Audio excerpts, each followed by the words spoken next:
Okay, so hi everyone, thanks for coming along today. And I'm going to be talking about writing content for voice UI, as it says on this slide. Just a little bit of an intro of who I am. So my name is Dani Allen. I'm a content designer at Difrent. I'm currently working on public sector projects, but I also have a keen interest in voice UI. Outside of my day job, I've been writing fiction for 14 years, including short stories, and most recently some screenwriting as well. So voice tech just feels like it kind of fits nicely into the gap between what I do at work and what I do in my spare time, which is why I have such an interest in it. So just to go over kind of what I'm going to talk about today. So I'm going to be talking about the principles of writing for this kind of tech, how language affects the way that we interact with voice tech, how to write for voice tech, including a couple of examples, and then also just a little bit about how voice tech is improving the lives of people with access needs. So as we know, I'm sure voice tech is a growing business. Google Home in 2020 sold 28 million smart speakers globally just in the first quarter of the year. In 2019, Amazon hit their 100 million mark for Echo sales. So this market is growing every year. And one of the reasons that this tech is getting more intuitive and more people are using it is that it's learning to respond in better ways. And improving as it goes. So a key part of this is actually when we're designing this kind of interaction, just knowing how people interact with voice tech, how to target information in the right way. So I'm just going to go through some really, really high level principles. These stem from the original Amazon guide. It's since been iterated to add a lot more detail, but it feels like these are a really great starting point for just thinking about how we write for this kind of interaction. So there are 5 key principles. So we have information, context, examples, limitation, and visuals. And I'm just going to go through each of these in a little bit more detail. So providing information is really, really important. Giving users a set of instructions or conversational content is quite difficult because the system can't recognize dialogue like a person can. So we learn to speak at an early age and we continue to pick things up as we go.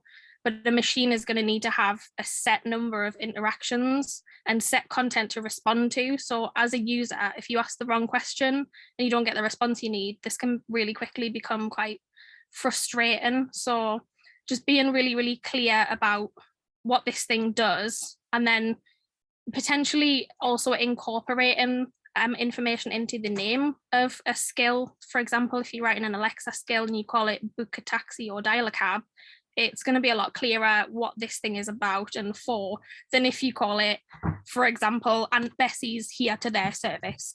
So there's lots of little things that can go into just providing users enough information about what it is they can do, what they can ask or say, and then how to actually leave the interaction as well, as you would on an app or a computer screen.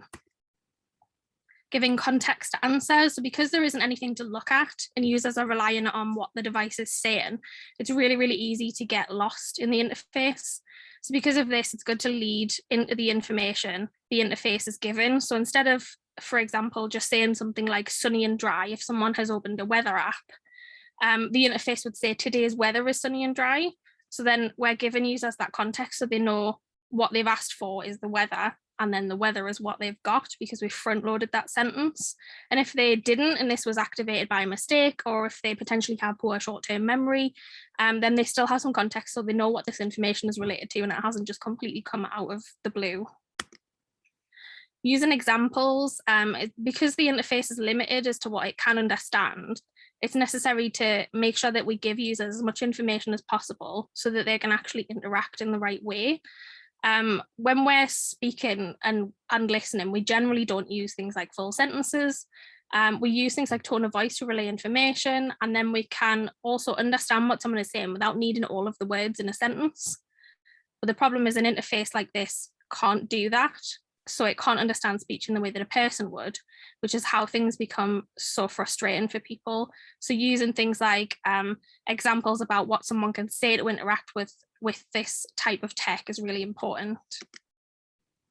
Limiting the amount of information. So listening to information from a voice interface is very different to like looking at a list of instructions, for example. So when we're listening, it's a lot harder to concentrate on a long list of items, to remember more than a few tasks at a time, and also to pick the task that you need out of a list. So it's really important to give people a really short list. We usually say the top 3 things to do. And if the list is longer, then give people the option to hear more if they need to. So we're not overwhelming people with the amount of information that we're trying to give them. And then using visual feedback. So, you know, no one likes it if they're on the phone and they get silence in response to a question. And the same goes for this type of system. It needs to indicate whether it's listening or not. So some kind of visual prompt that doesn't end up with your user getting annoyed and asking, you know, did you hear that? Or asking the same question repeatedly. So Alexa does this, for example, by having that blue light swirl around the top when you say something to show that the interface is listening. So it's a natural thing in conversation to expect a response, so that people don't get frustrated or annoyed or end up repeating the question or even give up and walk away. So people see interfaces like Alexa as a person, and they expect these interfaces to react in a similar way. So if they don't, then that's when people get annoyed. So just thinking a little bit about language and voice UI, language plays a big part in how we interact with voice activated devices. I've had this issue myself, as I'm sure many of you on the call have, where I'm on the phone trying to get through to a department using a voice recognition system, and the system keeps mishearing what I'm saying and then repeating what it thinks I've said, which is then read out by someone in a Geordie accent. So it's endlessly frustrating because they're saying it the way that I would say it, but the system isn't understanding. So language massively affects interaction. English is one of the most complex languages in existence. There's a lot of different ways to say one thing. So how was your day? Did you have a nice day? How did your day go? Very different variations on the same thing. And there are more than this. These are just a few little examples. And that's before we even get into things like regional dialect and how we deal with that. So the language is currently supported by Alexa. As of April 2021, there's eight languages. And then outside of that, we also need to consider each of these languages has their own nuances and regional dialects, which can then very easily lead to quite a confused system. So just a little bit of a video example here, just to show the kind of thing that I'm talking about. Hopefully this works. Okay.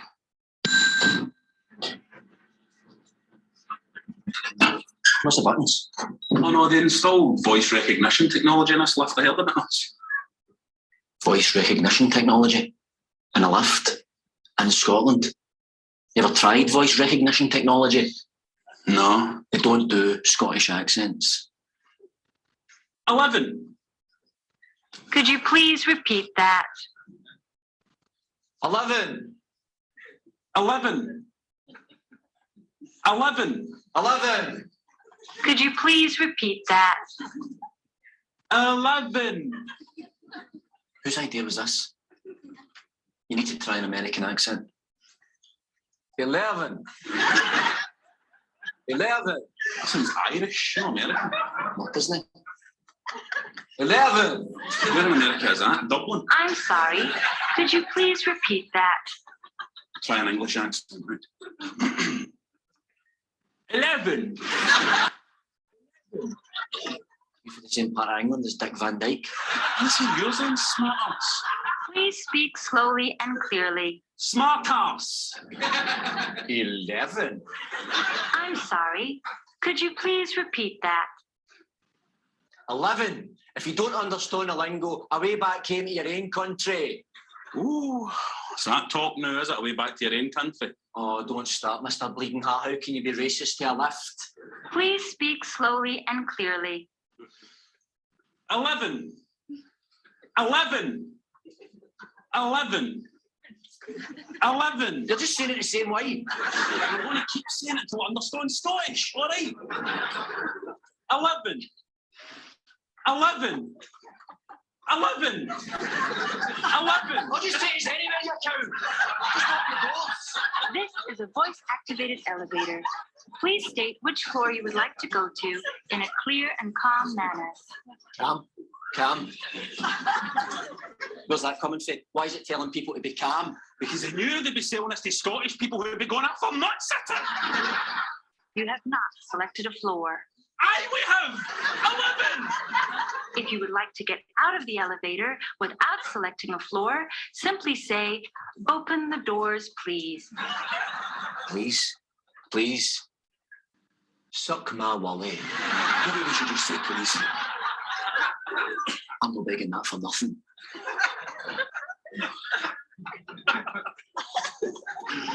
Open the doors, please. Please. Pathetic. Please remain calm. Oh, good. Oh, you went on tonight. Get out there. Just wait for it to speak.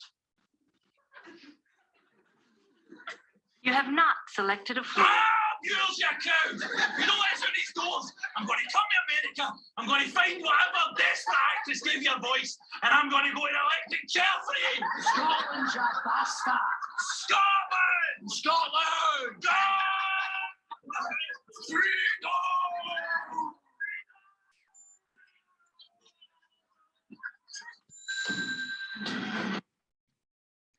So just as an example there of why people get so frustrated with these systems, and it's quite an amusing one as well, which helps.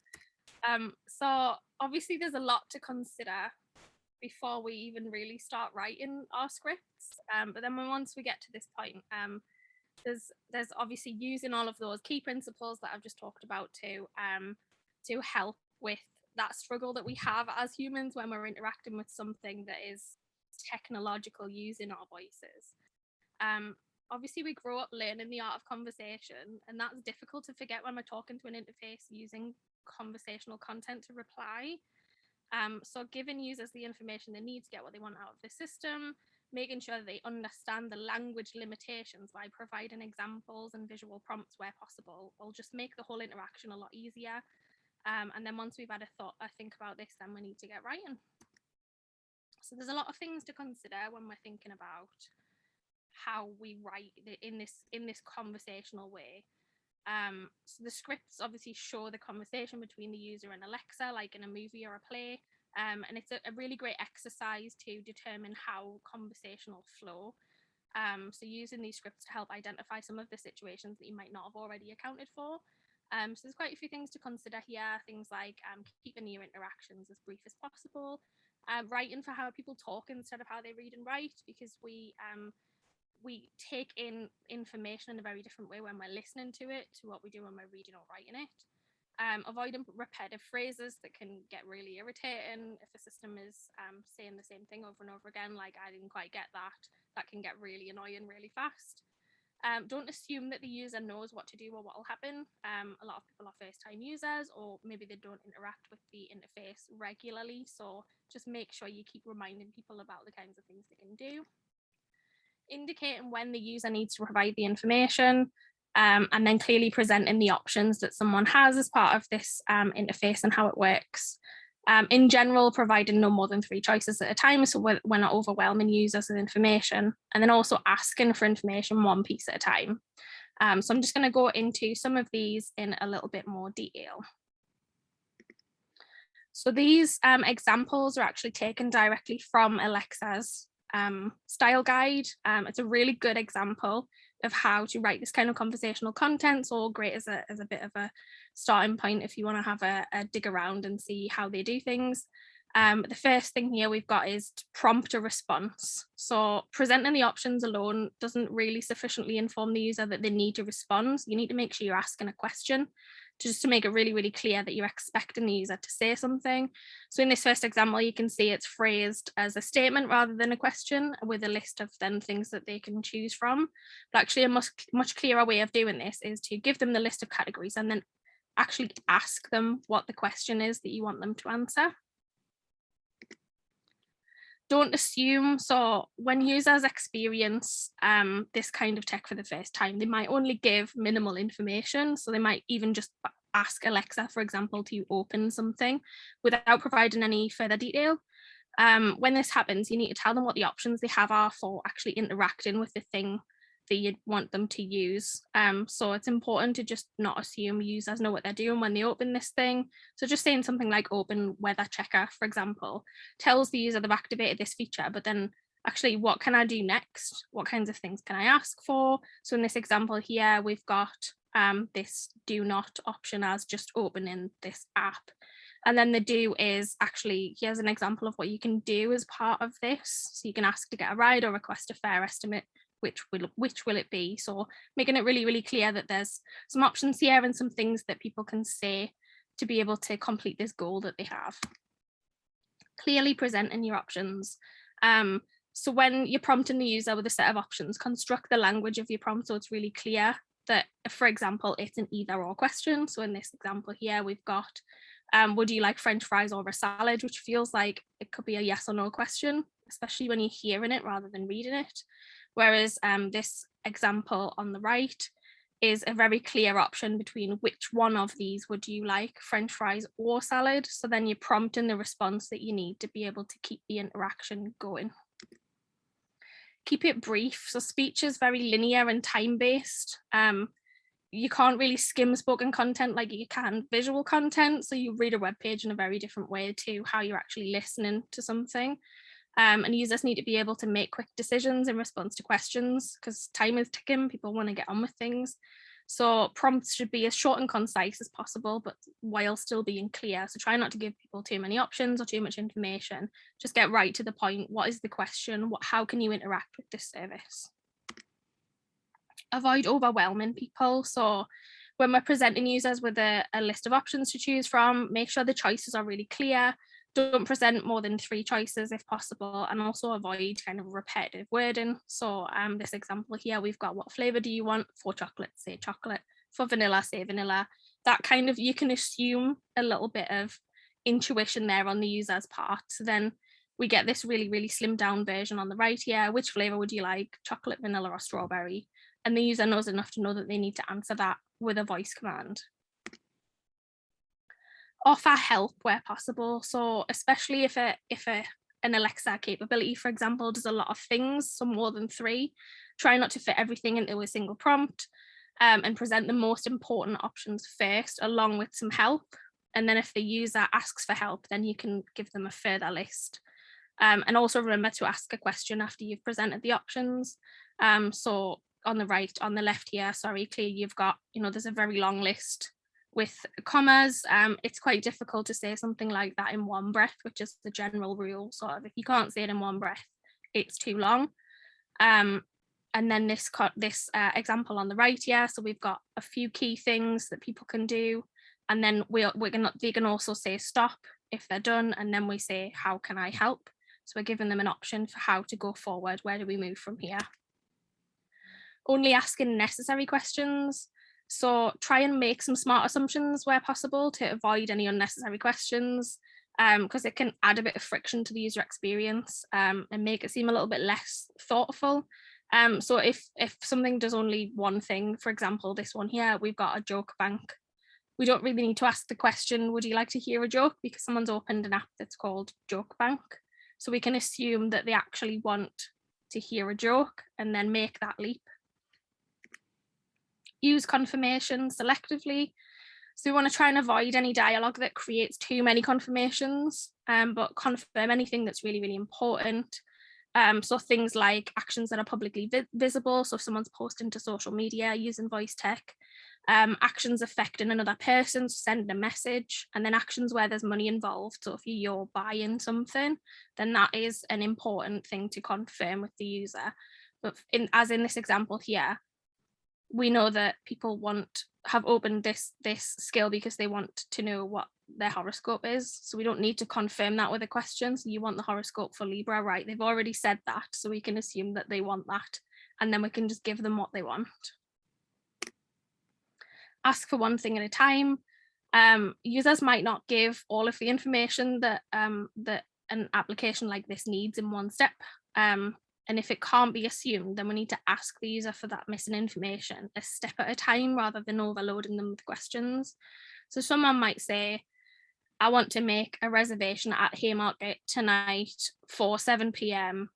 and do this thing. and that would be great. But if they don't, then we need to get that information a step at a time. So make me a reservation at Haymarket tonight. Reservation at Haymarket for what time? So we ask one step at a time until we get the full picture, and then the interface can do what the user is asking it to do.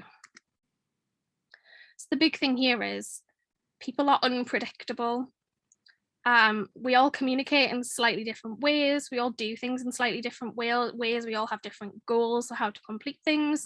So just using this recipe for cooking a turkey as an example. So this is how I would usually cook a turkey for my Christmas dinner.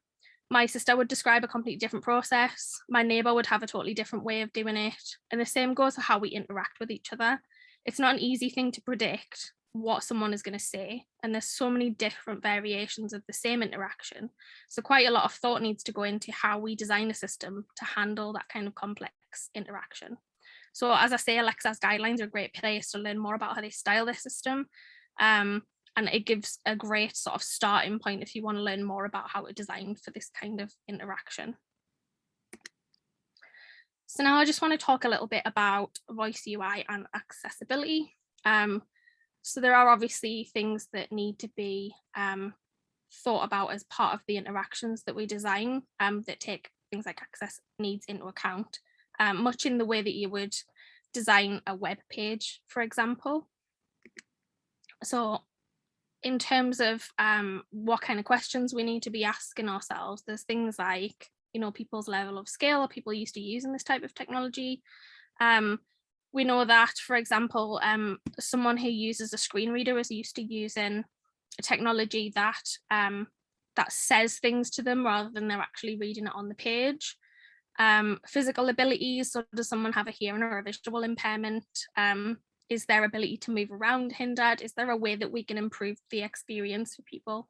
And also people with potential cognitive challenges, so people with poor short-term memory, people with brain injuries and dementia. Some of those rules that I'd talked about earlier on kind of take some of those things into consideration when we're designing this kind of conversational content.